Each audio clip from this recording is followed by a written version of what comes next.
And welcome to a late night wrap-up of day one of the NCAA tournament here in Time Warner Arena in Charlotte, North Carolina. Well, Coach Toney, we have got the two games set for Saturday, and we saw a lot of good basketball today. You're absolutely right there, Coach. We saw a lot of different kinds of basketball. We saw, Virginia, they pulled it out. Michigan State, that should be a humdinger of a game on Sunday. And of course, Duke, they look like they were in true season March form, along with San Diego. Hey, that's going to be a great game too. Day one today saw the Georgia Bulldogs make a tremendous comeback and make this thing interesting towards the end of the game as they got the lead down to single digits against Michigan State and made some big plays. But come March Madness and March time, Tom Izzo's team finds a way to win. So they won the first game of the day today, which set up game two. Was you had on Virginia against a Belmont team that plays a very up-tempo. Virginia likes to slow it down. So, we saw contrasting styles of play in game two today. Hey, you're absolutely right. And I tell you what, Virginia, they really started coming on toward the end. But you got to give Belmont credit. I tell you what, that bunch was a tough out. Belmont got down double digits in the second half and were able to fight back. And again, I think what cut it to about a 3 or 4 point game at one time, though. And Virginia had to regroup, change gears, because it looked to me like Virginia had gotten lulled into playing Belmont's game. And because maybe a little bit complacent at times, though. But again, give Belmont credit, though, that they hung in there, hit several three-point shots, including a banked three-point shot that the player actually called glass and said he made it. And then his coach backed him up on that, too, saying that he does make banked three-point shots. But they had Virginia a little bit worried there going in the last, 8 minutes of the game. And we always say that's crunch time. You're absolutely right, and that's when Virginia kind of had a sense of urgency. And, like Coach Bird of Belmont was talking about, he's got some good players there that, he don't have a lot of, big-time players, but the ones he have, they play very, very good together. And then the night session started for our games with the Duke Blue Devils taking on a Robert Morris team who had won on Tuesday's game to get into this game, though. And you got to credit them that Duke by far was the bigger team with the bigger marquee players. And Duke played good tonight, though. But there reached a point, too, in the second half where the Blue Devils got caught up in a little bit of trap of maybe trying to play racehorse basketball, not Duke basketball, tried to get cute on some plays, and that probably made the veins on Coach K's neck stick out as he called a quick timeout and gave a tongue lashing. But Robert Morris had cut Duke's big lead of 20-something points down to 10 in the second half. Hey, that's right, and I think we're kind of going Robert Morris' way, but like I said there, Coach K, he called time out, and he got them straightened out and heading in the right direction. And it was very interesting, too, that coming out of that stretch when they cut it to 10, freshman Justice Winslow stepped up and personally went on a 5-0 run with hitting a three and then taking a rebound coast to coast. And just like that, within probably less than a minute's play, right, Duke answered with an 8-0 run, pushed it back to 18, and never looked back as they were able to go to a 30-something point win tonight. Yeah, you're absolutely right, and let's give Robert Morris credit for a school of that size to be able to come to the big dance. A lot of kudos goes to that school. They did a great job. And again, the thing, too, that Duke was faced with playing against a zone defense tonight. They were a much taller team. That Jamil Oklaford was the dominant player in there on the glass. But I'm going to tell you what, the X factor came through. I guess the X factor number 2, because Justice Winslow is really called the X factor.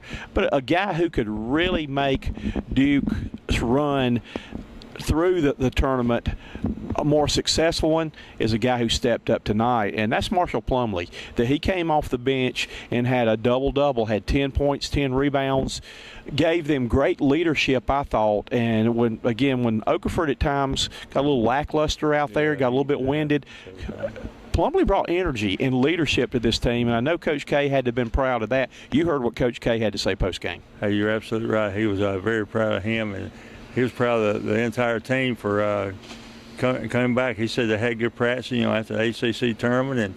And Coach, look at some of those stats there. Duke just shot the ball extremely well. Of course, they had a lot of, high percentage inside, but their outside shooting was very good too. I believe they hit for the game like about 63%, which is outstanding.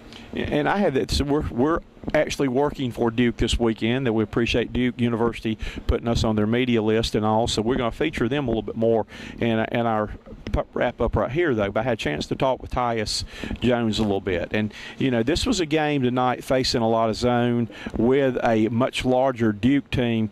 That Tyus's role was kind of limited tonight.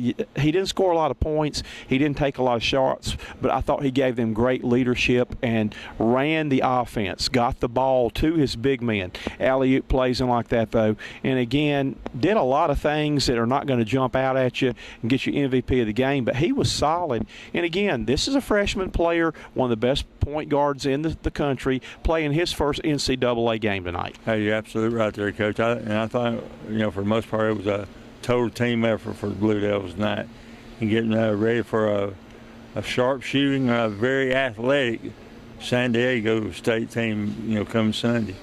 Had the chance to catch up with Okafor after the game, too, and ask him, when you go out there and you see you're the biggest man and the strongest man on the floor, what is your thought process? And his thought process, he said, just like every game, I've got to go out there and dominate and be strong around the basket and do the things for my team you need to do. And then when they were able to get him the ball, he was strong, like he said, took it to the hole.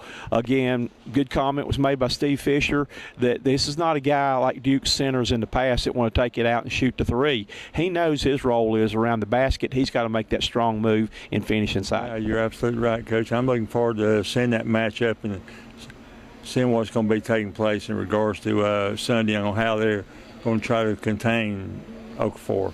Nightcap game tonight was a very interesting game. You faced the smallest team in the probably NCAA tournament that St. John's was playing with, basically 4 guards and a forward offense with no big man, and we just got through beating a dead horse in a press conference doing hypotheticals on who played and who didn't play, so we're not getting into that, though. But you had a very tall, lanky, athletic San Diego State team playing a perimeter guard-oriented St. John's team, and very interesting game for most of the night. Hey, you're right there, and for the most part there, Coach Lavin, he was very complimentary of his team, being kind of shorthanded, but I thought they played extremely well, but San Diego State, they just had too many athletes this season.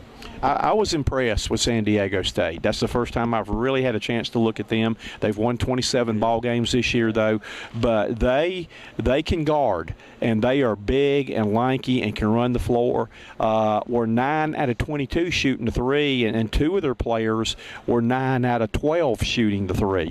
So this is a team that I'm going to be anxious to see, too, how Duke matches up right now, because they've got guys who can shoot it, they can run the floor, they've got size, can contest, and looking right now, that's going to be a key matchup. The second game on Sunday, how do you see this one matching up? What there, I think Duke will be tested, but I tell you what, I just think with Okafor, his consistency and the outside consistency of Duke, I think Blue Devils are going to be able to take care of it.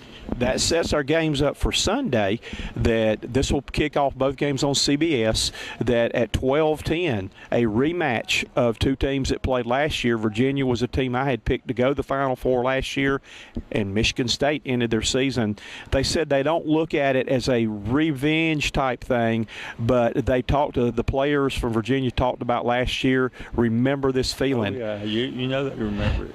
I know they come out and they don't look at it as revenge, but I know, too, being a coach, former player, in the back of your mind, you would love nothing more than to return the favor and end their season this year. Hey, you're absolutely right, and I tell you what there, Coach, I believe, I know Coach Izzo, he's going to have Michigan State ready, and Coach Penn will have Virginia ready, but I think in the long run, I think Virginia's going to take care of them. And it'll be good, too, because you've got one of the premier coaches, Tom Izzo, and I think one of the brightest upcoming coaches that I really like, Toney Bennett, and the job that he's done. I'm curious to see the coaching matchup on this, because these are 2 well-respected coaches that Bennett's turning into one of the top coaches in the ACC and in the nation, and what he's done 2 years in a row at Virginia. And again, looks like he's going to be a mainstay there for a long time. You're right there. Both coaches, outstanding job. I tell you what, I think for the most part, too, our coaches, those are 2 defensive-minded coaches. So it wouldn't surprise me if that game didn't end up in the maybe high 40s or mid-50s. In game 2, this is going to be another fun coaching matchup too, because these are two guys who have gone head-to-head for the crown.